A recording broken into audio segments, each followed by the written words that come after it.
What's going on, peeps? What day of the week is it right now? Is it Wednesday? Yeah. I think it's time for a chat with Montana and the Fat Cave. So, a lot of things going on right now, peeps. We just finished season 4 of Fat Kid Tuesdays. I actually gotta go update the IMDb because we got a 4th season on there. That's the only one of our series that are actually listed on the Internet Movie Database. Big accomplishment for me when we got on there last year. I've used Internet Movie Database as a fan since it's come out. Good portion of my life have been on there. Any arguments like, was this person in this movie? Reading the trivia for movies that I like, seeing development of movies, then to have one of my own series actually on that is a huge achievement, honestly. Thank you guys for getting us to this point. Good Brother, Bad Brother, I actually think may be able to come on there very soon when we finish the current season. Stay tuned for that. We are going to be doing a big shift and change with Fat Kid Tuesdays going forward. Now, I had planned other things. There was a season 5 I had planned that I might still do. We'll see how things are when I get there. But ultimately, one thing I've had to deal with, and I just had to face it head on, is when it comes to the food reviews and foodie content, I'm not a foodie. I'm a fat kid. Doesn't change my appreciation and love for food. Some would argue that mine is even deeper.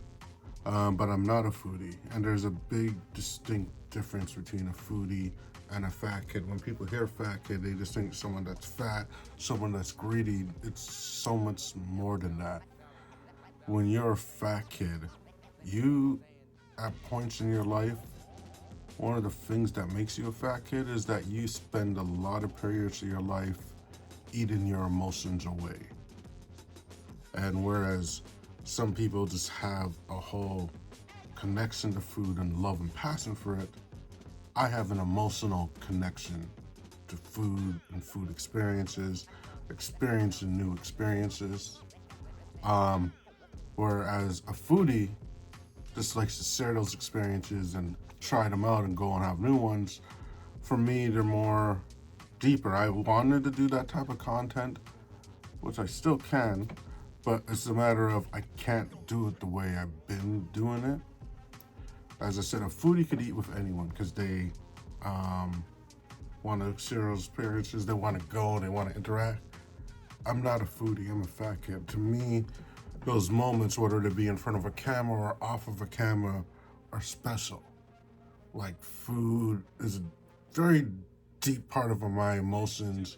Sharing a meal with someone, sharing an experience with someone is very different for me than for other people.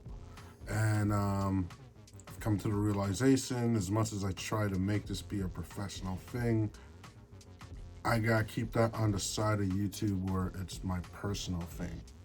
Whereas I've had a lot of fun working with other people, going and having these experiences with people, but truthfully, it's not something I can enjoy with just anyone. I need to have a strong connection with someone to want to consistently be doing this. Kind of part of the reason why from the last channel of this, you kind of noticed the co-host or sidekick, whoever it is, it's kind of been revolving. It'll be like 1, 2, and they're just like, I ain't really feeling that. And I've been very picky who I do my food content with. With family, it's easy because you have that love, that connection with family. That's why I was able to do it so easily with Dr. Clone. As you guys saw 2 days ago, my cousin from LA is here. When I go down there for my In-N-Out collab, I will be doing episodes with him. He's my family, you know. It's very easy to do that. But just like at first it was kind of easy for me to just do it with like co-hosts or people that I work with. But just as it got on and got on, it just no longer was enjoyable for me. It was work. And the bottom line is, there's a lot of aspects of doing social media that have become work. A lot of things you guys don't see. Um, oh man, my emails is so crazy. My texts, oh man. Like, my phone is 24/7 on silent. Uh, just to give myself some peace that when I want to go look at these things, reply to the work part of it, I will. But when to the actual point of making the content, I very much want to still be actually enjoy doing it. I take in all the other parts of the work. This is a business. I haven't had a day off in 10 years. And the majority of that 10 years, I've essentially been building my brand, running my own business while working for other people full time, majority of it. I wouldn't trade it for anything else in the world. I've loved the ride. I've loved the journey. Being at this point where we're about to hit 10 years, and the real opportunities, well, they've been here for about a year or so. But I'm finally at the point where I'm going to start taking them all on. A lot of the things I'm going to be doing in the next few months are things I could have done a year ago, but I'm doing them now. Just had to bring myself to the right state, mentally, emotionally, figure out what is going to be best for me, what is going to be best for the brand. I know you guys are going to miss some of the people I've worked with in the past. Don't need to frighten, don't need to fear. They may be gone today, but they might be back tomorrow. You never know what the future holds. So just stay tuned. Thank them all. Thank you, everyone who's been a part of this. Obviously, Dr. Clone isn't going anywhere. The food content and those kind of things are going to kind of be more things that I'm going to be doing on my own now. And when I do bring someone with me, it's most likely going to be a family member or someone who's been like a close friend for years, or someone I'm dating. Just someone I have a real connection with.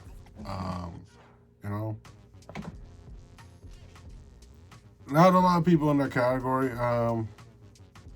because I've cut off a lot of people from my past. Most people now are just professional acquaintances.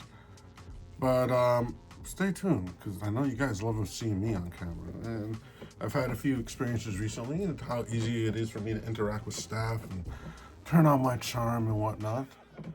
Another thing is I will still be doing the improv style content. That type of content is where I will still be working with other talent. Obviously, the main reason we started casting calls because me and my brother, Dr. Clone, has built this whole multiverse of madness of all the characters that we have. And we've created so many characters, but neither one of us are willing to wear a dress. So we need to cast females to join us in that universe. And one thing I always get bothered by, and people getting mad, is we have an established universe. We're just looking to add females to it because story calls for it. The growth and the development in the stories require it. I get a lot of people getting mad at me. I'm not going to go into details, but it's like a matter, I get really pissed off, especially when you put a casting call and you have some dude sending you like half naked. I don't want to see that. I don't even want to see you in my emails right now. I'm doing a casting call for females. If casting call says female, do not apply if you're a male. And if it says female, there's so many things that just get annoying with it. And especially times where I'm trying to cast someone younger and then people way older apply. Then they get mad at me. It's just like now I'm kind of forced to reply to everyone, even if it makes no sense for me to reply. Although if you're applying for something that you're the wrong gender or completely wrong race or gender, I'm gonna be an asshole. I'm done being nice. I've been nice. I've established myself. My brand's established. But those type of content, we'll still be working with people. It's more now the right people. I kind of find and I've had a lot of people trying to partner up with me and reach out to me at this point. Now that they've seen that I'm kind of going down the solo route, like I'll be perfectly honest with you guys. I had the perfect co-host, but the type of content we were doing, I just did not work for who I am. Being a fat kid and not a foodie, those experiences are hard to share. And I was really, for the last 6, 7 months, trying to get them into Good Brother, Bad Brother. Even filmed it, the trailers, even got a costume here I ordered. Um, but it was just not what they were interested in, which I respect. They have a lot going on. Um, but at this point, this is the type of stuff I'm going to work with people on. Am I going to still do wrestling content? Occasionally. I was considering doing a podcast, but just ultimately, I'm not as deep into it as I was before. I watch the indies enough to support my friends in the indies. I'm watching WWE for CM Punk stuff and Bloodline stuff. Although, the Judgment Day stuff is the Terror Twins. That is freaking fire. I don't even remember the last time I watched AEW, to be perfectly honest, or Ring of Honor. I'm so lost on the product. It's kind of... And Impact I still watch occasionally, because Impact's been killing it. Impact has been killing it. Impact and WWE and some indie stuff I've been mainly watching. But it's just like when I see something big, I'll drop a video. Right now, I have all these ideas, I have all these characters, all these storylines. I gotta do them. I gotta do them. Well, they're relevant. So, in fact, you develop a story, you can't take too long. Like, look at old content. Like, look at The Office. If you watch that first season of The Office, you cannot put that on TV today. Some of the jokes Michael Scott was making, or some of the things just doesn't make sense. So a lot of these concepts, a lot of these storylines, I gotta do them now. And some of these stories, there's parts of it where the characters don't have smart devices. I do that story in 10, 20 years, it's not gonna make sense to most of the audience, because most of the audience is gonna only know a time where smart devices existed. So I gotta capitalize now where there's still people in my time going to the movies and watching social media who will have that appreciation for characters who grew up without a smart device or a cell phone and whatnot. And yeah, as I mentioned, outside of doing content with my family and my close friends, I will be dating more. Ultimately, it is something I was thinking about, and it's like part of the reason why I've held myself back. A lot of these things I'm taking on, like I just took on the, brand deal thing with YouTube. I got some vacation company offer me to go to these singles resorts and stuff. There's a lot going on. The TV deal, something I could have pulled the trigger on a while ago. It's all comes down to is like, I held myself back because I kind of wanted to try to find love before I really blew up. I did not want to end up in a scenario where I'd be like stuck getting with a gold digger. But ultimately, my time's running up. My best friend, he got like 3 kids. I gotta catch up to him. I gotta start, whether it's a gold digger or someone who loves me. Simple fact of the matter, I'm still a dad. And simple fact, gold diggers are pretty hot. So my kind of thinking is if I can find one who's actually gonna love my kids and take care of them, that'll be enough for me. Really, it'll be enough for me. And I want a few of them. Like I've had conversations with different friends, like with Rusev. We're talking and he was like, bro, we're older. If we get with girls that are like a certain age, you gotta be okay with 1 kid. And I was just like, well, then I'll just get with younger women. I don't want just 1 kid. I want a few of them. I am building up this legacy. I am building up this brand.